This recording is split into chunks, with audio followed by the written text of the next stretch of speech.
Live on the Keepinit1k Podcast. It's your boy Craig 1K with another episode of Keeping It 1K. This is episode 4. Today we are going to go over the Tampa Bay Buccaneers versus Patriots game that just happened this Sunday. And we're also going to look into their Week 5 matchup against the Miami Dolphins here live in Tampa Bay's Raymond James Stadium at 1 p.m. on Sunday.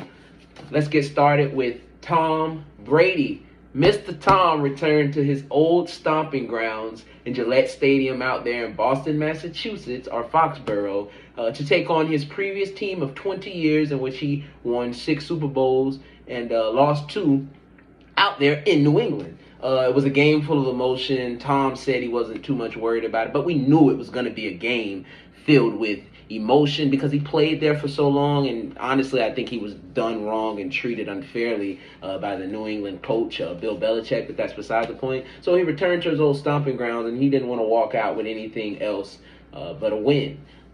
Tom Brady did okay, and it's something you really don't usually, okay and Tom Brady usually don't go together in the same sentence, but in this game, he was okay. Bill Belichick, it showed that he coached him for 20 years. He kind of had Tom confused here or there, but nonetheless, Tom's going to win any game he wants to win because Tom Brady just is that guy.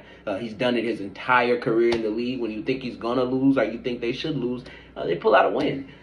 But Tom looked confused for the most part. He went 22 of 43, 269 yards, so didn't have a bad day in the air. It just wasn't as explosive as the Tampa Bay Buccaneers have been this year due to New England having a more stout defense and their secondary led by J.C. Jackson, Kyle Duggar, Devin McCourty. They have a better secondary than we've seen.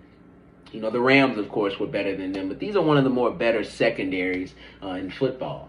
But Tom, of course, 22 of 43, 269 yards, no interceptions, kudos to Tom, but no touchdowns thrown, which was odd. I thought he would have at least got 1 touchdown on his old team, but that's okay because he just wanted to walk out with the win. He didn't really care about the stats, so he did do that. So Tom did a decent job.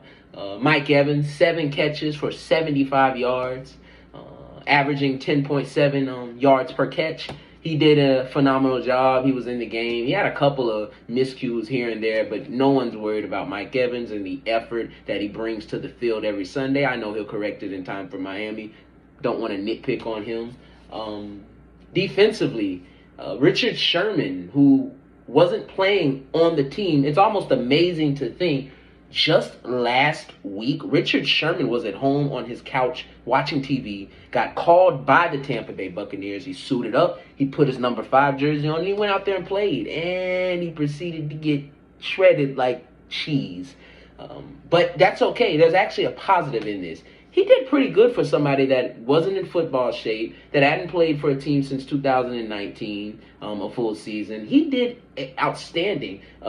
He got picked on a little bit, but once the receiver caught the ball, he was a tackling machine. He didn't let anything break for long yards. He played as good as he could. I believe that week by week and month by month as it comes, he will become a better cornerback, and I don't think he'll get back to the Richard Sherman of the Seattle Seahawks days. That's not what I'm saying. But I think we can see the Richard Sherman of the San Francisco 49ers days, which still was PFF's number 1 ranked corner in 2019, coming to fruition. I don't think he's quite done. He's been out. He's took a break with his mental health. We all saw the episode that I'm not going to dwell into the negatives because he's a Buccaneer now, and I'm going to dwell into the positives because that's what I do for my Tampa Bay Buccaneers. Let me tell you something. But anyways, with that being said, I think Richard Sherman is going to develop into being a good player this season and maybe even a great player. I'm taking Rich Sherman over D. Delaney any day of the week, so that's already a big step up. I saw Stephon Gilmore was available today, but unfortunately we weren't able to grab him because those Carolina Panthers decided to take the cornerback that I think we needed to get us back on the right track. But that's beside the point. Our defense played as good as they could. It was raining. They roughed Mac Jones up. Todd Bowles sent exotic blitz schemes right up the middle. Joe Chiron had an absolutely phenomenal football game. I knew he was coming of age, and as JPP is out dealing with that shoulder injury, he will continue to come of age, and he'll continue to get his legs dirty, get his football mind, his football IQ just a tad bit more sharper, and Joe Tryon is going to be a problem for any opposing offensive line, and eventually he's going to be a problem for this entire league. I'm telling you right now, you heard it here on the Keepinit1k Podcast. I'm going to keep that shit 1K. Joe Tryon is going to be a beast. JPP, Shaq Barrett, love him to death, but Joe Tryon has the physical features that you look for on an edge rusher that Barrett doesn't have. So once he gets that developed, he's going to be a monster in the NFL for years to come. Now, while we talk about the defense and the good that they did, I feel like Carlton Davis going down is going to be a problem for our Tampa Bay Buccaneer football team. Now we don't have Carlton Davis. We don't have Jamel Dean. We don't have Sean Murphy-Bunting. We have all backup corners playing. On top of that, Antoine Whitfield got a concussion. That's not looking good. He might miss the Dolphins game, which makes me want to bang my head through a brick wall, but I won't because I still think we're going to win. There's going to be a lot of players missing. JPP probably isn't going to be back. Robert Gronkowski, unfortunately, it looks like he'll be out a little longer than we want him to be. But he needs to get his ribs healed. They're cracked. They're bruised. They're hurting. We don't want him to get hurt anymore. So he has to take all the time we need. We've got O.J. Howard and we've got Cameron Brate. O.J. Howard, first-round pick. It's time to step up. We've been waiting for you to shine. If you want to continue being a Buccaneer, you need to step up while Gronk's gone, make some of those tough catches, get the blocking right, help Tom out, because Gronk is Tom's safety valve. That's his safety valve, and Tom needs his safety valve. So O.J. Howard needs to always be aware, because when Tom's in trouble, if he sees you open, he's going to get that pigskin, and he's going to sling it to you. You need to catch it because we need first down. See, one thing about Tom Brady, he doesn't want a third down. If it's up to Tom, he wants first down, or first down, second and short, first down, second and short. When you have a third down, you have the opportunity to not make it and then give the football to the opposing team. And that's something that Tom Brady doesn't want. So all in all, with this game, Leonard Fournette on the ground game was spectacular. He had about 20 carries, 92 yards, 4.6 yards average. That's outstanding considering Bruce Arians hasn't ran the ball very much since he's gotten to Tampa Bay. His first year, 2019, that's how Jameis threw 30 interceptions. Last year, Tom Brady threw 12 interceptions just because he's a better quarterback and all-around person than Jameis Winston. Didn't throw as much, but he still was kind of high in the turnover department from what we usually see from a Brady ran team. But with that being said, Leonard Fournette was used absolutely correctly yesterday. It was a rainy game. You want to have time of possession. You want it to be on your side. You want to run. You want to get those first downs. You want to play a hard, physical football game. I think he did outstanding.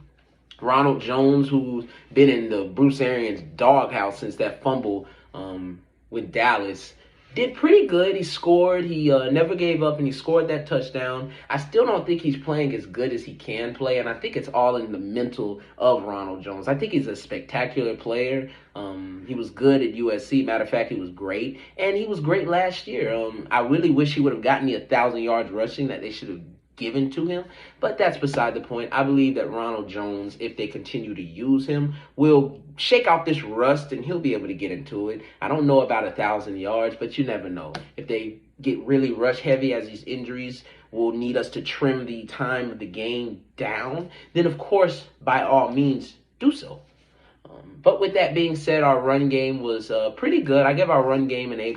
I think we had a fantastic football game to a certain degree of injuries. So, of course, it would have been better if Carlton Davis and Jamel Dean and Sean Murphy-Bunting were playing the football game, but because they were unavailable due to their untimely injuries, I think I'd give this game around a B.